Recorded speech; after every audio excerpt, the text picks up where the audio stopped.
సిద్ధు ఇక్కడ ఇప్పుడు డైలాగులలో చెప్పండి సార్. ఇక్కడ బూతులు కూడా బ్రహ్మాండంగా వాడినట్టున్నారు. బూతులు కూడా బ్రహ్మాండంగా వాడినట్టున్నారు అంటున్నా. అవునండి. ఎందుకని అక్కడ అట్లా ఆ డైలాగ్ అక్కడ చెప్పాలనిపించింది సార్, అందుకే చెప్పాను.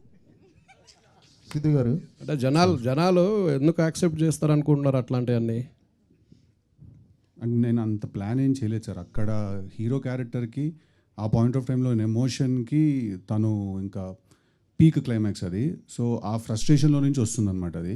సో అక్కడ ఆ ఎమోషన్కి ఆ క్యారెక్టర్కి కరెక్ట్ అని అనుకుని చేశాం సార్. సెన్సార్ అయిందా తెలియదు సార్, అది విల్ గెట్ దేర్. అంటే సినిమా ఏమైందో తెలియదా హీరోకు?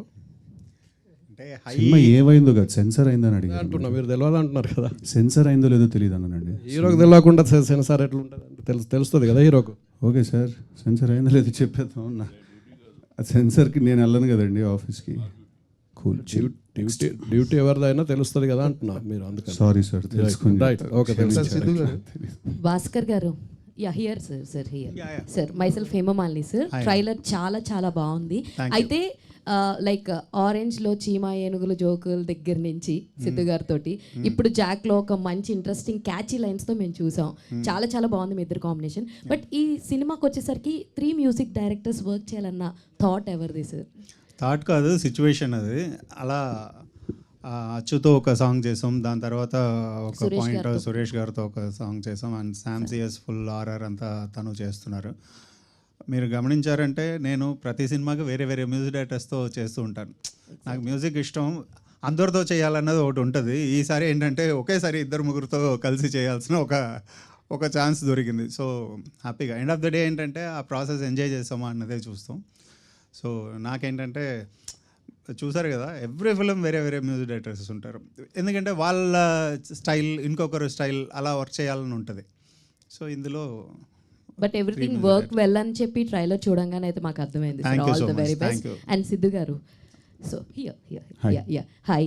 యాక్చువల్లీ మీరు అంతకుముందు చేసిన టిల్లు తోటి జనాల్లో ఆ క్యారెక్టరైజేషన్ ఎంత వద్దనుకున్నా గుర్తుండిపోయింది. సో జాక్ ట్రైలర్ చూసిన తర్వాత ఈ ఇంపాక్ట్ కాదు, కొంచెం వేరియేషన్ అయితే మనోడు చూపించాడు అన్న ఫీలింగ్ అయితే మాకు అనిపించింది.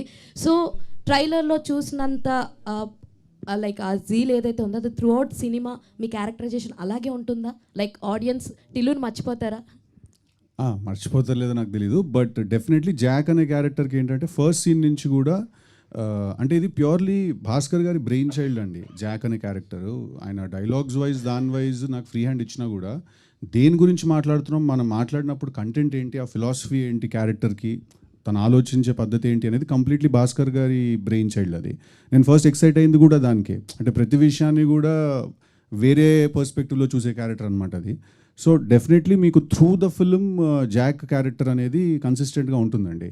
టిల్లు అంత ఇంపాక్ట్ అంటే అది థియేటర్కి వచ్చాక తెలుసు. ఆల్ ది వెరీ బెస్ట్ అండి వైష్ణవి గారు. Thank you.